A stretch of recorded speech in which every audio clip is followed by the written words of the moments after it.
오늘은 2020년 5월 17일 주일입니다. 사도신경으로 우리의 신앙을 고백하겠습니다.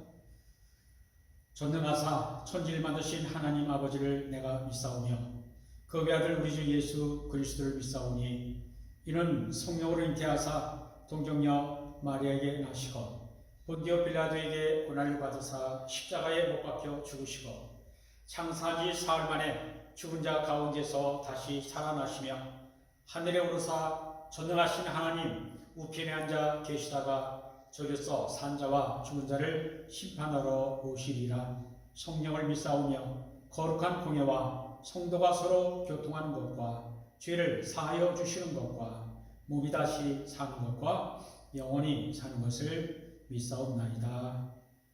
아멘.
오늘 우리 주시는 하나님의 말씀은 시편 62편입니다. 제가 1절, 2절 그리고 5절 이하 끝까지 읽어드립니다. 나의 영혼이 잠잠히 하나님만 바라며 나의 구원이 그에게서 나오는도다.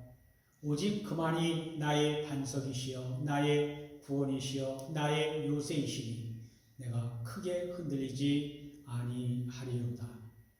나의 영혼아 잠잠히 하나님만 바라라. 무릇 나의 소망이 그로부터 나오는도다. 오직 그만이 나의 반석이시여 나의 구원이시여 나의 요새이시니 내가 흔들리지 아니하리로다. 나의 구원과 영광이 하나님께 있으며 내 힘의 반석과 피난처도 하나님께 있도다. 백성들아 시시로 그를 의지하고 그의 앞에 마음을 토하라. 하나님은 우리의 피난처시로다. 셀라. 아 슬프도다. 사람은 입김이며 인생도 속임수이니 저울에 달면 그들은 입김보다 가벼우리로다.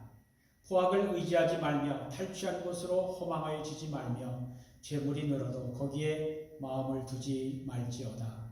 하나님이 한두 번 하신 말씀을 내가 들었나니 권능은 하나님께 속하였다 하셨도다. 주여 인자함은 주께 속하오니 주께서 각 사람이 행하신 대로 갚으심이니이다.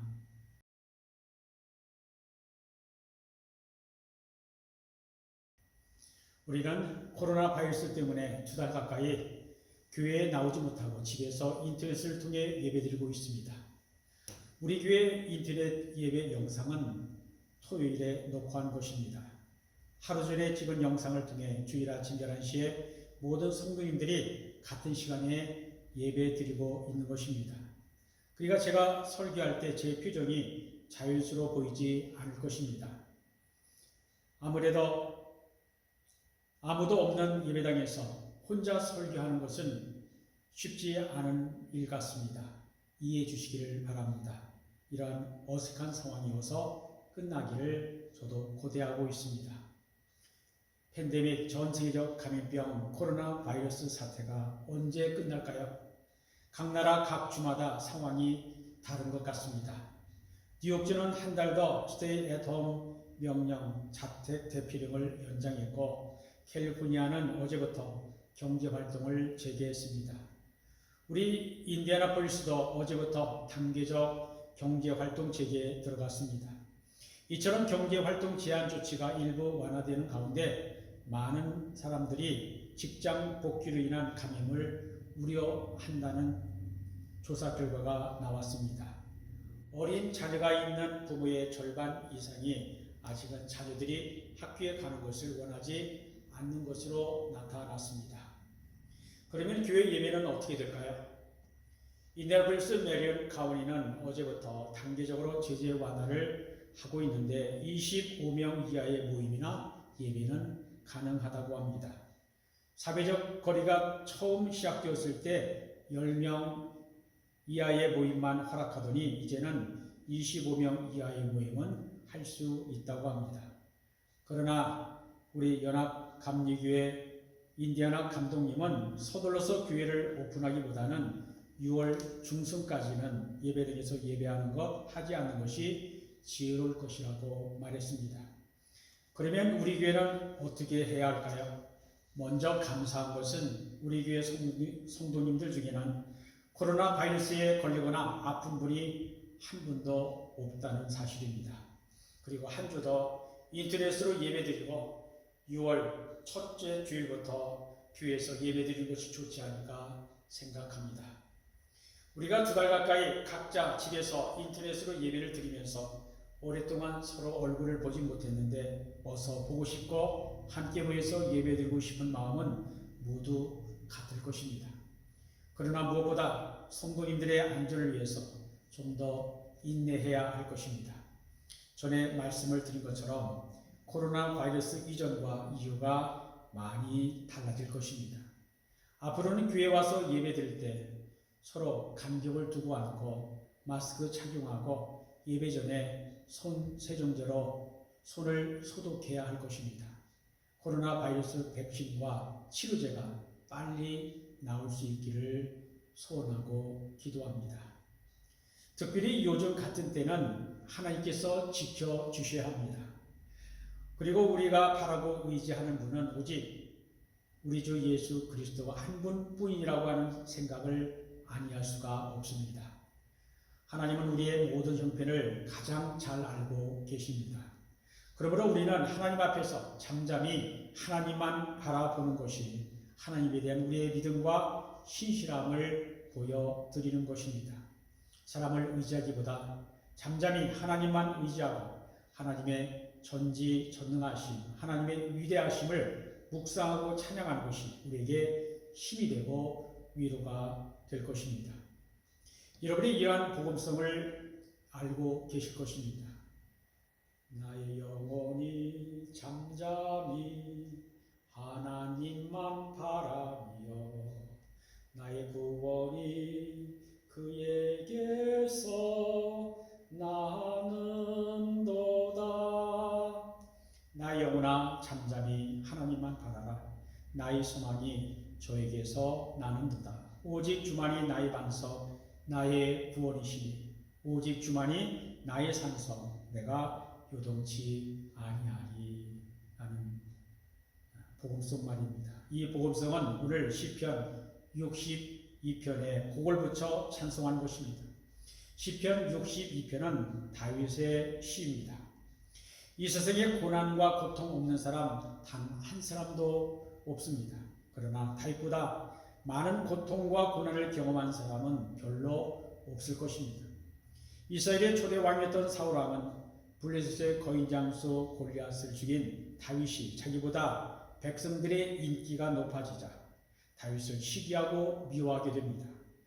다윗이 사울을 해치려고 한 적이 없었는데도 사울은 수천 명의 군사를 이끌고 다니면서 다윗을 붙잡아 죽이려고 했습니다. 권력을 얼마나 치명적인 유혹이 있는지 아버지와 아들 사이에도 권력을 공유할 수는 없다고 하지만 다윗의 아들 압살롬이 아버지의 왕위를 빼앗으려고 반란을 일으켰습니다. 그런데 놀랍게도 다윗은 그러한 고난을 통해서 하나님을 신뢰하는 그의 믿음은 더 커지고 진실해졌습니다. 그런 다윗이 오늘 시편 62편을 기록했습니다. 다윗이 1절에서 이렇게 고백합니다. 나의 영혼이 잠잠히 하나님만 바라며 나의 구원이 그에게서 나오는도다. 다윗은 고통과 고난이 많았습니다. 그럴 때 그는 오직 하나님만 바라보고 의지했습니다. 다윗은 하나님만이 구원이심을 믿었습니다. 하나님이 그와 함께 하시고 그를 지켜주시면 누구도 그 무엇도 그를 해칠 수 없다는 것을 믿었습니다. 다윗에게는 이러한 믿음이 있었습니다. 다윗이 이 절에서 이렇게 선언합니다. 오직 그만이 곧 하나님만이 나의 반석이시여 나의 구원이시여 나의 요새이시니 내가 크게 흔들리지 아니하리로다. 여기에 나오는 반석 요새라고 하는 말은 구원과 같은 의미입니다. 다윗이 사울을 피해 광야로 도망했을 때 그가 숨을 곳은 동굴 같은 곳이었습니다. 그러한 도망자의 삶을 살았던 다윗은 그에게 닥친 위험에서 그를 구원하신 분은 오직 하나님뿐이라는 고백입니다. 그 하나님 때문에 그의 마음이 크게 흔들리지 않았고 요동치지 않았다는 것입니다. 용기 있는 사람도 고난과 고통이 닥칠 때 마음이 흔들리고 요동치는 것을 경험하게 됩니다. 그러나 다른 사람이나 자기 자신을 의지하지 않고 오직 하나님만 의지할 때 하나님께서 도우시고 구원하신 것을 경험하게 됩니다. 다윗에게는 이러한 믿음이 있었습니다. 우리에게도 이러한 믿음이 있기를 바랍니다. 요즘처럼 모든 것이 불확실하고 어려울 때 잠잠히 하나님만 바라고 의지하시기 바랍니다. 우리의 구원은 하나님께 있습니다. 3절과 4절은 다윗이 자신을 괴롭히는 대적자들을 꾸짖고 훈계하는 내용입니다. 그리고 5절은 다윗이 자기 자신에게 말하는 말씀입니다. 나의 영혼아 잠잠히 하나님만 바라라. 무릇 나의 소망이 그로부터 나오는도다. 새번역 성경은 이 구절을 좀 더 쉽게 번역합니다. 내 영혼아 잠잠히 하나님만 기다려라. 내 희망은 오직 하나님께만 있다. 왜 다윗이 나의 영혼아 잠잠히 하나님만 바라라 기다려라 라고 자신에게 말했을까요? 다윗에게도 두려움이 있었기 때문입니다. 다윗은 두려워하는 자기 자신에게 하나님의 소망의 말씀을 들려줄 필요가 있었습니다. 그렇습니다. 어려울 때 힘들 때 하나님의 말씀을 들어야 합니다. 하나님이 우리의 소망이십니다. 우리의 소망은 하나님으로부터 나오는 것입니다.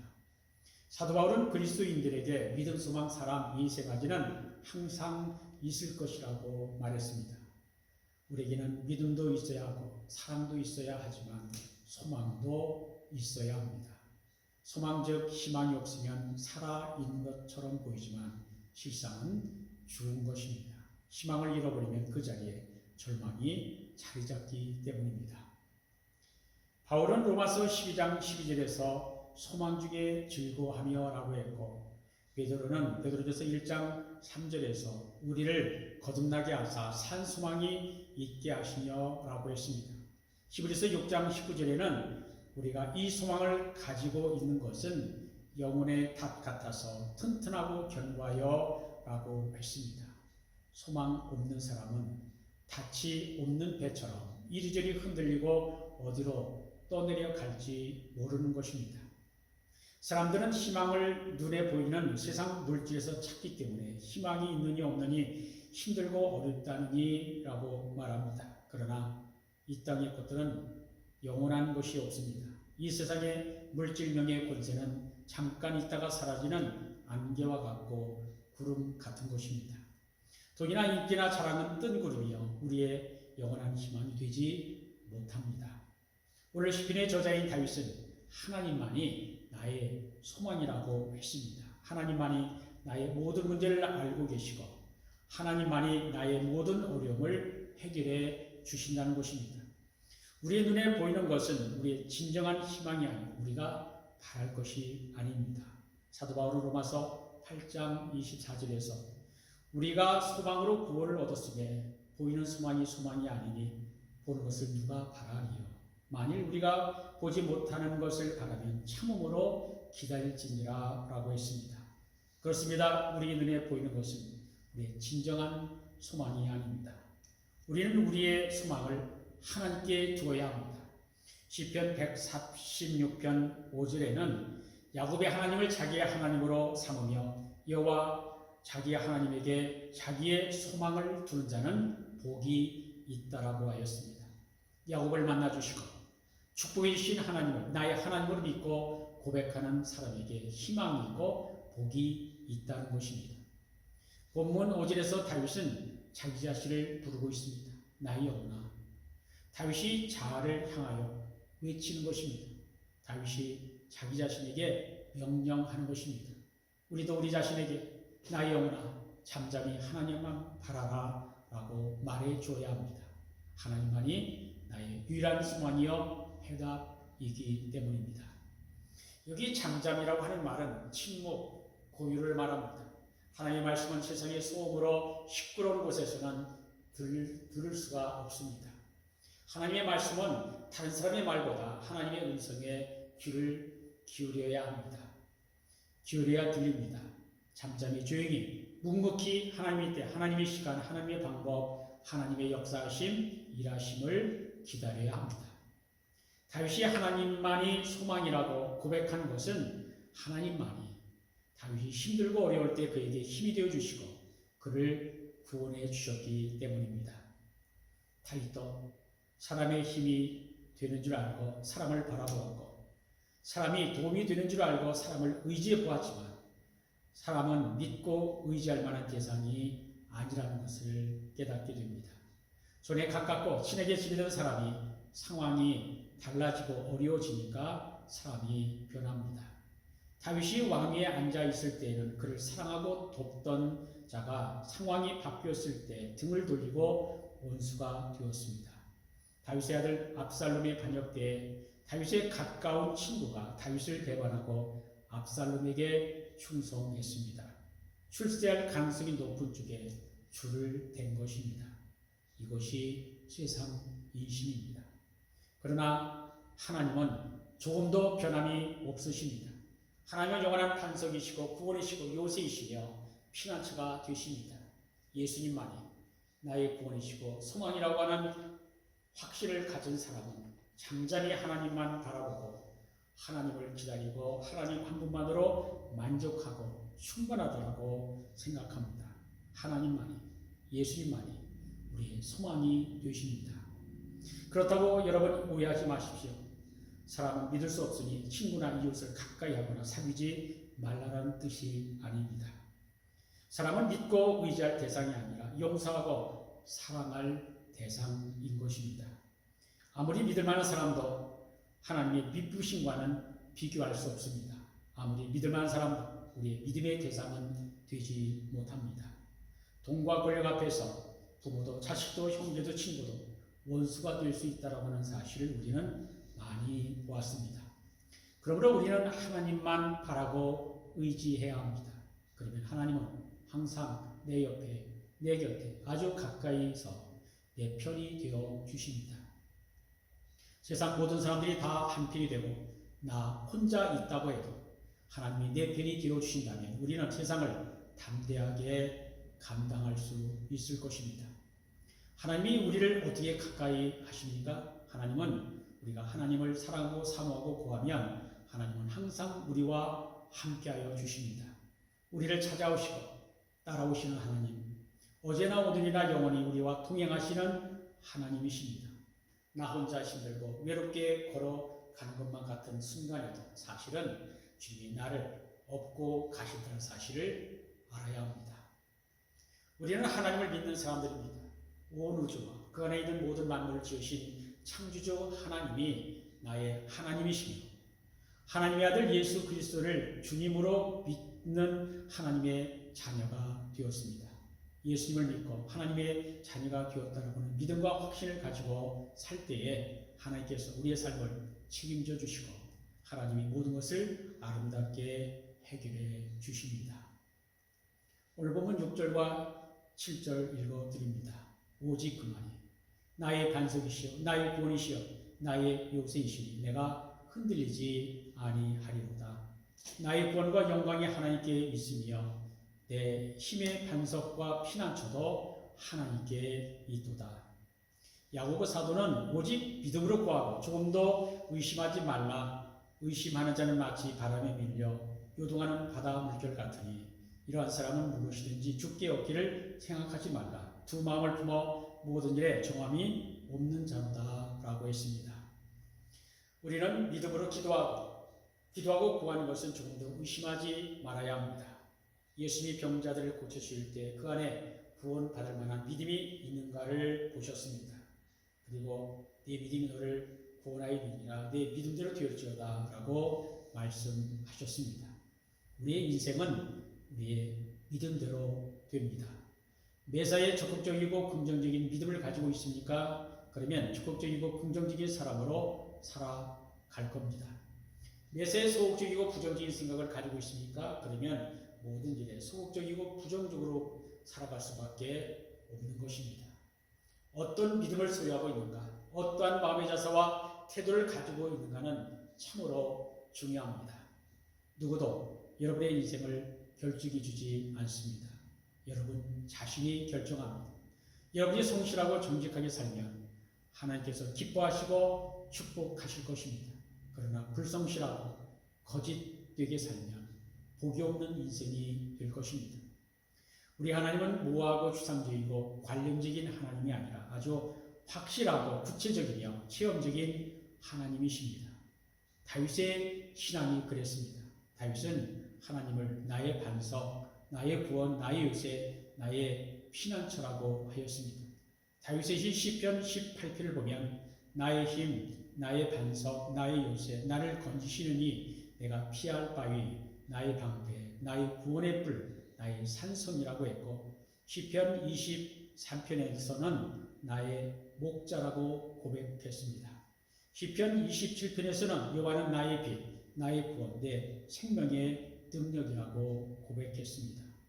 여러분, 이러한 다윗의 표현들을 보십시오. 얼마나 구체적입니까? 다윗은 전쟁을 많이 해본 사람이기에 전쟁에 관한 말로 하나님을 고백했습니다. 하나님은 나의 반석, 나의 구원, 나의 요새, 나의 견고한 바위, 나의 피난처, 나의 방패, 나의 산성이라고 했습니다. 다윗은 원래 목자였습니다. 그가 최선을 다해 아버지의 양을 보살피다 보니 하나님이야말로 나의 선한 목자이시다라는 것을 깨달았습니다.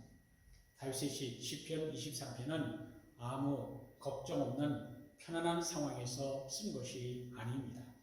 다윗은 사울이 그를 죽이려고 쫓아다니는 초조와 두려움 속에서 노래한 것입니다.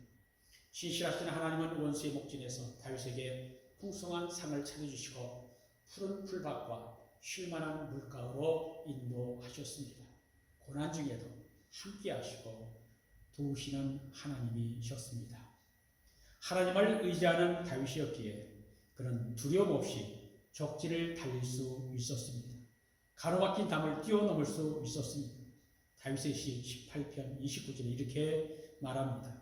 내가 주를 위로하고 적군을 향해 달리며 내 하나님을 의지하고 담을 뛰어넘었나이다.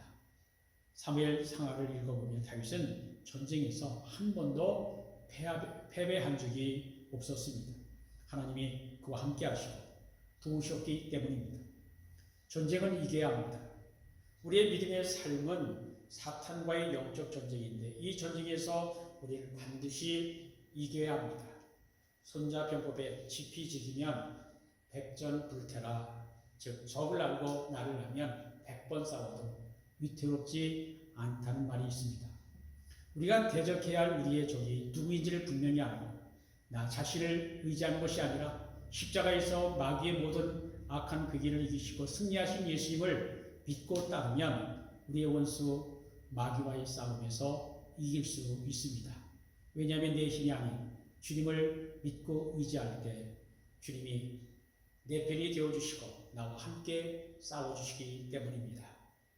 하나님만이 우리의 구원과 소망이신데 다윗은 그 하나님을 항상 의지하고 기도하라고 권고합니다.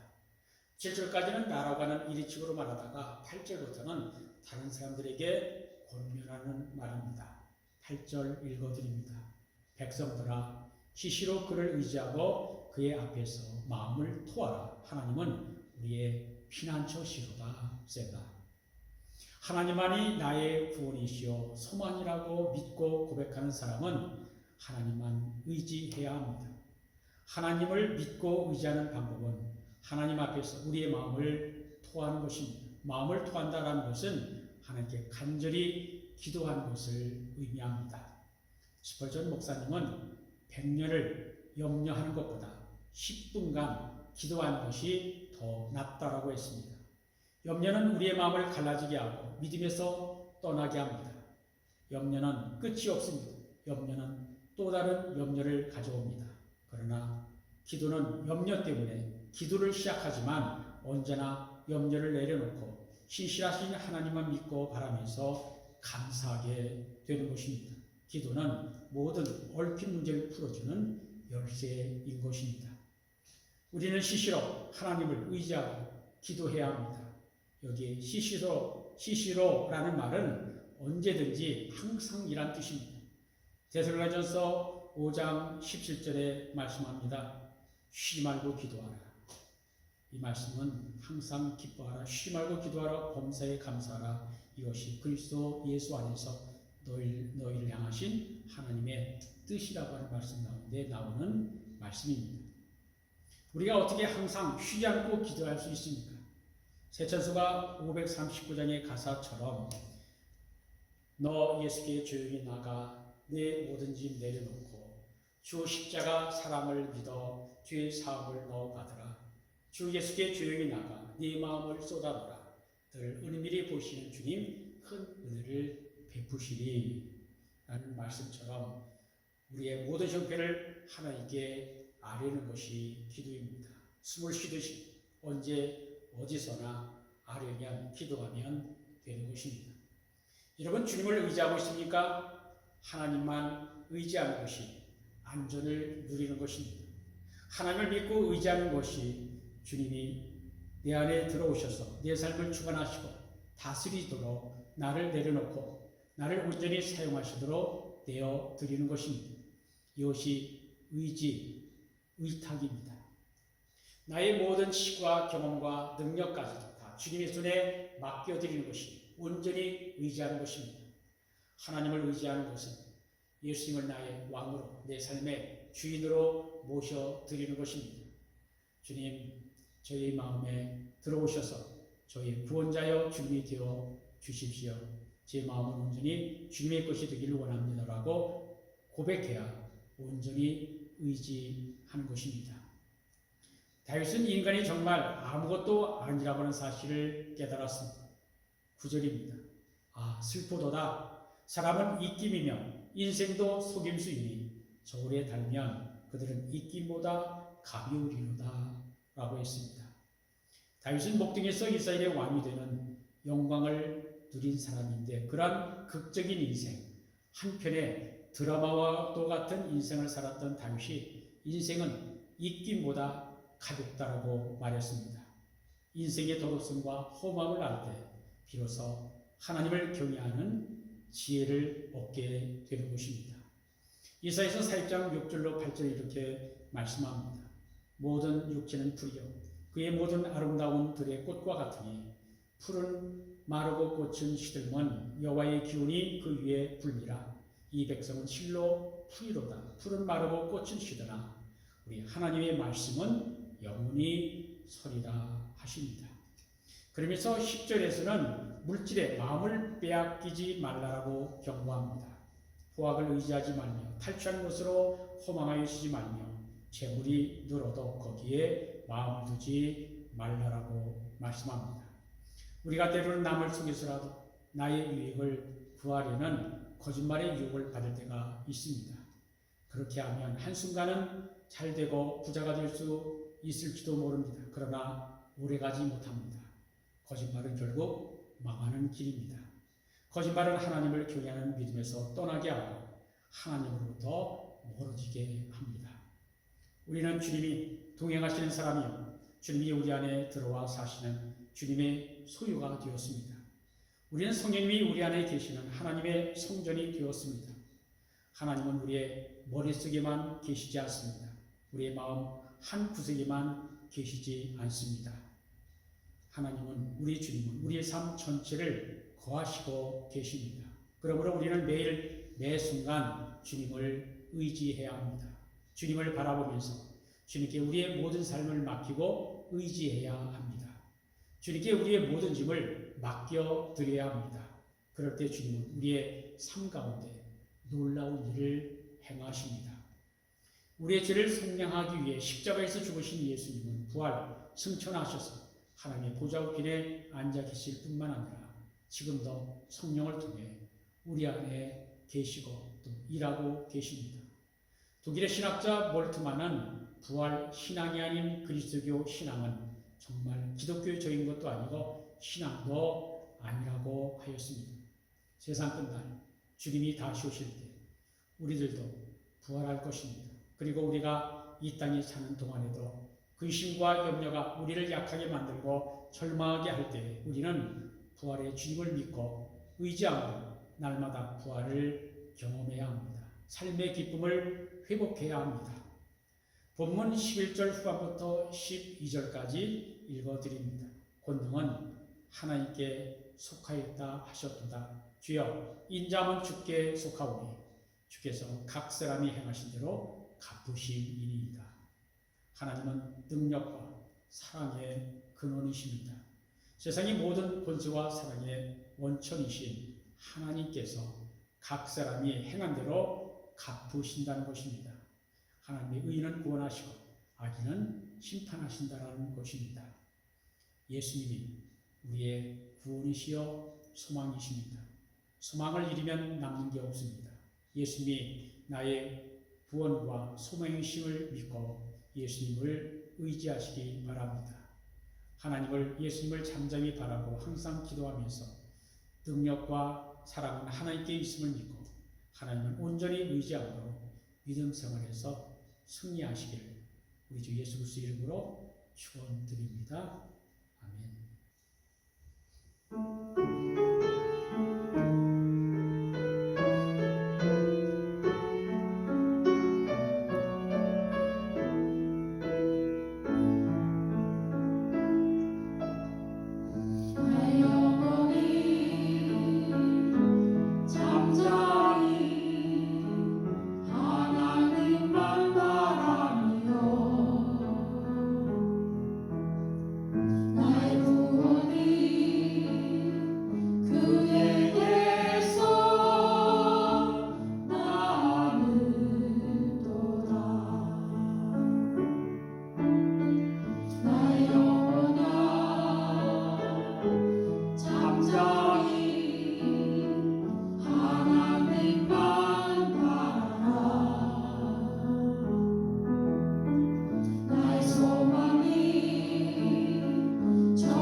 이제는 우리 주 예수 그리스도의 은혜와 하나님 아버지의 크신 사랑과 성령의 교통하심이 하나님만 잠잠히 믿고 의지하며 살기로 고백하고 세상에 나가는 주의 사랑하는 백성들을 위해 이제부터 영원토록 함께 하시기를 간절히 축원합니다.